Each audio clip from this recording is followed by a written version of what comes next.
नमस्कार, स्वागत है आपका। आप देख रहे हैं आज तक। मैं हूं आपके साथ रोहित पुनेठा। अपने बेलाग बयानों को लेकर एक बार फिर केंद्रीय मंत्री नितिन गडकरी विवादों में हैं। कल मुंबई में उन्होंने ऐसा कुछ कह दिया जिसके बारे में विरोधी नेता कह रहे हैं कि गडकरी ने प्रधानमंत्री मोदी को आईना दिखाया है। क्या कहा ऐसा गडकरी ने? रिपोर्ट देखिए।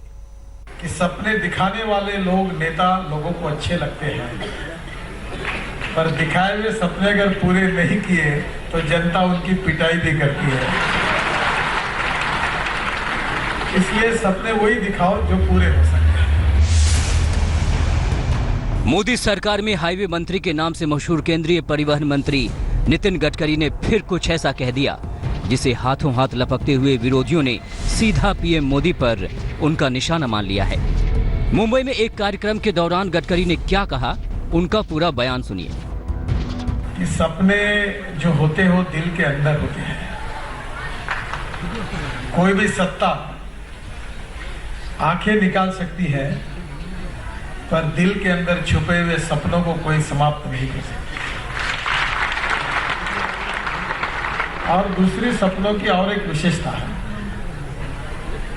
कि सपने दिखाने वाले लोग, नेता लोगों को अच्छे लगते हैं, पर दिखाए हुए सपने अगर पूरे नहीं किए तो जनता उनकी पिटाई भी करती है। इसलिए सपने वही दिखाओ जो पूरे हो सकते हैं। गडकरी के इस बयान को विपक्षी नेता पीएम मोदी पर तंज मान रहे हैं। पीएम के अच्छे दिन के वादे का हिसाब मांगने वाले नेताओं का कहना है कि गडकरी ने मोदी को आईना दिखाने का काम किया है। नितिन गडकरी जी ने इशारा कर दिया, सपने किसने दिखाए थे? 15 लाख काला धन वापस आएगा, 2 करोड़ रोजगार मिलेंगे, हवाई बातें थी। तो उन्होंने साफ कह दिया। इसमें तो रॉकेट साइंस ही नहीं चाहिए कि नितिन गडकरी जी किसके लिए कह रहे हैं। और इस बात से मैं भी इत्तेफाक रखता हूं कि जो मंत्रालय वो देख रहे हैं उसमें उन्होंने कोई कोताही नहीं बरती है, क्योंकि उन्होंने कोई आसमानी वादे नहीं किए जिसको जमीन पे उतार ना सके। तो संदेश स्पष्ट है, संदेशवाहक ने अपना काम कर दिया। गडकरी साहब का जो बयान है उसके तो बहुअर्थी बयान है, कमाली बयान उन्होंने दिया है कि हम झूठे वादे नहीं करते हैं, झूठे आश्वासन नहीं देते, और जो नेता झूठे आश्वासन, झूठे वादे करता है उनकी पिटाई होती है। ये अब इसका अर्थ आप निकालिए, तो बहुअर्थी बयान है।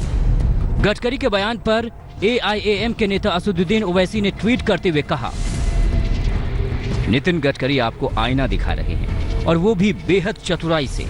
ये पहली बार नहीं है जब गडकरी के किसी बयान को विपक्ष ने मोदी के खिलाफ इस्तेमाल किया है। इससे पहले 3 राज्यों में बीजेपी की हार के बाद एक कार्यक्रम में गडकरी के इस बयान से विवाद खड़ा हो गया था, जिसमें उन्होंने कहा था कि नेतृत्व को हार की जिम्मेदारी लेनी चाहिए। राजकारणामध्ये असं आहे की जेव्हा अपयश मिळतं तेव्हा कमिटी बसते, पण जेव्हा यश मिळतं तेव्हा कोणी विचारत नाही तुम्ही का जिंकले। कारण विजयाचे बाप अनेक असतात, पराभव अनाथ असतो।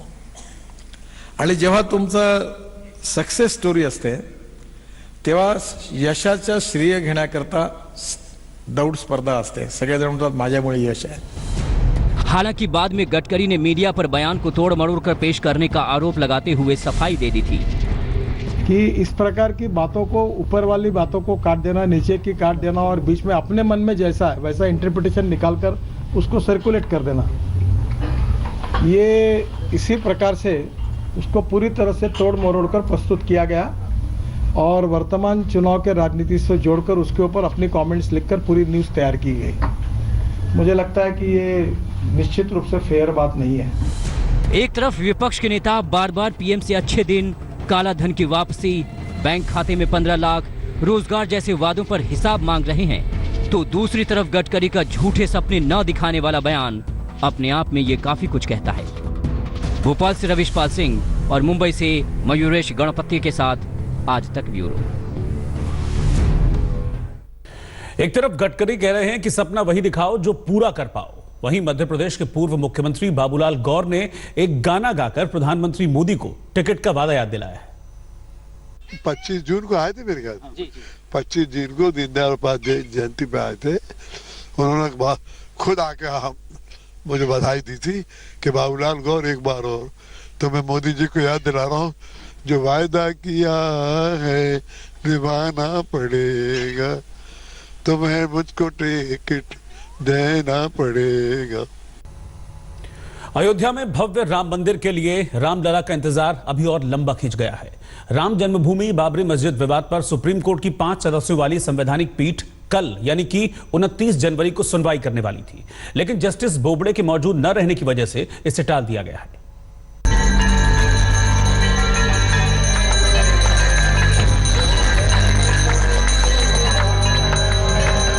इंतजार लंबा होता जा रहा है। राम भक्त अधीर हो रहे हैं।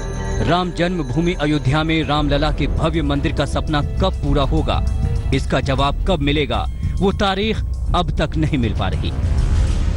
सुप्रीम कोर्ट की संवैधानिक पीठ ने कल यानी 29 जनवरी को सुनवाई की, जो तारीख तय की थी। कल शाम उसे अब आगे टाल दिया गया है, लेकिन आगे ये पीठ कब बैठेगी, इसकी जानकारी फिलहाल नहीं दी गई है। सुप्रीम कोर्ट से जारी नोटिस में बताया गया है कि संवैधानिक बेंच में शामिल जस्टिस S.A. बोबड़े 29 जनवरी को मौजूद नहीं रहेंगे। इस वजह से मामले की सुनवाई नहीं होगी। क्योंकि आशा रही कि 5 जजों की जो बेंच बनी है वो निश्चित है यह प्रतिदिन सुनवाई करेगी, और इतना पुराना केस है और जन भावनाओं से जुड़ा हुआ है। ऐसी स्थिति में जजेस को स्वयं संज्ञान में लेकर के और इसका निस्तारण करना चाहिए था, लेकिन जिस प्रकार से एक जज की छुट्टी चले जाने के बाद में यह फिर तारीख पड़ गई है, वह निराशा लगी है। लेकिन राम मंदिर पर किसी को भी चिंता नहीं। अगर चिंता होती तो इतने दिन से लंबित मामला जो रोज के रोज बढ़ता जा रहा है, मोदी जी ने कहा कि हम अध्यादेश नहीं लाएंगे और सुप्रीम कोर्ट इसको संजीदगी से लेती नहीं है, तारीख पर तारीख आगे बढ़ता जा रहा है। तो ठीक प्रकार से ये बात साबित हो रही है कि भारत का जो हिंदू है वो अपने आप को ठगा महसूस कर रहा है। साधु संत और राम भक्त जहां न्याय प्रक्रिया में देरी की वजह से अपनी नाराजगी नहीं छिपा पा रहे, वहीं दूसरा पक्ष का कहना है कि कोर्ट के फैसले का सम्मान किया जाना चाहिए। सरकारी कोई भी कर्मचारी हो, अधिकारी हो, वो छुट्टी पे जा सकते हैं और जाते हैं, छुट्टी लेते हैं। तारीखें तो बढ़ती रहती हैं। लोग इसको जो है इतनी गंभीरता से ना लें, क्योंकि जो है बहुत अहम फैसला हिंदुस्तान का जो बाबरी मस्जिद राम जन्मभूमि का है। तो सुप्रीम कोर्ट के ऊपर है, सुप्रीम कोर्ट इसमें डिसाइड करे कब सुनवाई करे। अगर कोई जज जो है ठीक नहीं, अस्वस्थ है, वो नहीं आ पा रहे, तो सुप्रीम कोर्ट ने तारीख बढ़ाई होगी, तो सुप्रीम कोर्ट के ऊपर है। माननीय सर्वोच्च न्यायालय के लिए शब्द का भी प्रयोग उचित नहीं है। संवैधानिक पीठ है और संवैधानिक पीठ में सबकी मौजूदगी आवश्यक है। कोई वजह रही होगी और वह बहुत महत्वपूर्ण वजह रही होगी। कानून के निजाम का मतलब होता है कानून की प्रक्रियाओं, पद्धतियों के प्रति सम्मान रखना। मैं समझता हूं कि माननीय सर्वोच्च न्यायालय तमाम संजीदगी के साथ इस मसले की सुनवाई कर रहा है, इसलिए एक तिथि के साथ अगर अदल बदल हो रहा है, इस पर कोई सख्त टिप्पणी कोई ना करे, यही सम्मान होगा। आपको बता दें कि 10 जनवरी को संवैधानिक पीठ से जस्टिस यूयू ललित के खुद को अलग करने के बाद 2 दिन पहले मुख्य न्यायाधीश रंजन गोगोई ने अयोध्या मामले की सुनवाई के लिए 5 सदस्यीय नई संवैधानिक बेंच का गठन किया था। नई बेंच में जस्टिस रंजन गोगोई के अलावा justice Ashok Bhushan, justice Abdul Nazeer, justice S.A. Bobde और जस्टिस D.Y. चंद्रचूड़ शामिल हैं। राम मंदिर पर सुनवाई टल चुकी है, अगली तारीख कब मिलेगी, राम भक्तों को फिलहाल इसी का इंतजार है। अयोध्या से बनवीर सिंह के साथ संजय शर्मा, दिल्ली आज तक। लेटेस्ट खबरों के लिए यूं ही देखते रहिए आज तक, और इस वीडियो के पसंद आने पर लाइक, शेयर और सब्सक्राइब करना ना भूलें।